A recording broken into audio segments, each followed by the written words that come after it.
महत्त्वाची बातमी येते आणि या संदर्भात एक मोठी बातमी, बैठकीत तोडगा निघालेला नाही। काँग्रेस आणि शिवसेना युबीटीची ही बैठक होती। या बैठकीमध्ये कुठलाही तोडगा निघालेला नाही असं कळतंय।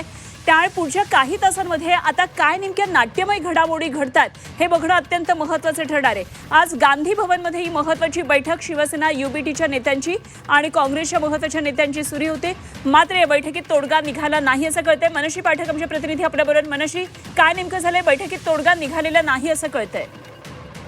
अद्यापही बैठकीत कोणताही तोडगा निघालेला नाहीये। खरं तर सुरुवातीला ज्या पद्धतीने आपण बॉडी लँग्वेज बघत होतो सगळ्या नेत्यांची ती अतिशय सकारात्मक होती, मात्र कोणताही तोडगा अद्यापही या बैठकीत निघालेला नाही। उलट गरमागरम चर्चा सुरू आहे अशा पद्धतीची माहिती मिळते। इतकंच नाही तर विजय वडेट्टीवार हे सुद्धा या बैठकीतून काही वेळापूर्वी अचानकपणे बाहेर पडायला मिळाले। कुठलेही कारण विजय वडेट्टीवार यांचं जाण्याचं कळू शकलेलं नाहीये। मात्र तसं जरी असलं तरी सुद्धा अद्यापही या बैठकीत कोणताही तोडगा निघाला नाही अशी माहिती सध्या तरी मिळते आहे। अवघे 2 तास राहिलेले आहेत उमेदवारी अर्ज दाखल करण्याकरता, मात्र काही तास बाकी असताना सुद्धा अजूनही मवियाची चर्चा ही सुरूच आहे। त्याच्यामुळे अगदी शेवटच्या क्षणापर्यंत हा निर्णय ताणून धरला जातोय का? काँग्रेसकडनं सातत्याने जी नाराजी व्यक्त केली जाते ती ताणून धरली जाते का, हे बघणं आता महत्त्वाचं आहे। काही वेळातच कदाचित ही बैठक संपल्यानंतर ठाकरेंचे नेते हे माध्यमांसमोर येतीलच, मात्र काँग्रेस सुद्धा स्वतंत्ररित्या पत्रकार परिषद घेऊन आपली भूमिका स्पष्ट करत आहे। अगदी मनश्री, आता केवळ याच घडामोडीकडे लक्ष लागलेलं आहे, कारण विधान परिषद उमेदवारी संदर्भात वेगवेगळ्या पक्षांचे उमेदवार जाहीर झालेले आहेत। सगळ्यांबाबत आता स्पष्टता आलेली आहे। केवळ मवियाचं त्रांगडं काही सुटत नाही असं दिसतंय। जसं आपण सांगितलं की वडेट्टीवार अचानक या चर्चेतून बाहेर पडले, कुठलेही कारण न देता।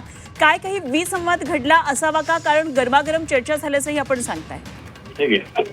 नक्की विजय वडेट्टीवार हे त्यांच्या कामाकरता म्हणून विधान भवनकडे जायला बाहेर पडलेले आहेत। मात्र जी गरमागरम चर्चा आपण बघतो आहोत या बैठकीत की काँग्रेसने एक महत्त्वाचा प्रश्न जो उपस्थित केला या बैठकीदरम्यान, या चर्चेदरम्यान, तो हा की जेव्हा अंबादास दानवेंची उमेदवारी जाहीर झाली तेव्हा ती आम्हाला सांगण्यात का आली नाही, तेव्हा आम्हाला विश्वासात का घेण्यात आला नाही। कारण विधान परिषद निवडणूक लढवायची जेव्हा ठरलेलं होतं तेव्हा काँग्रेसने स्वतःहून चर्चेला देखील सुरुवात केलेली होती।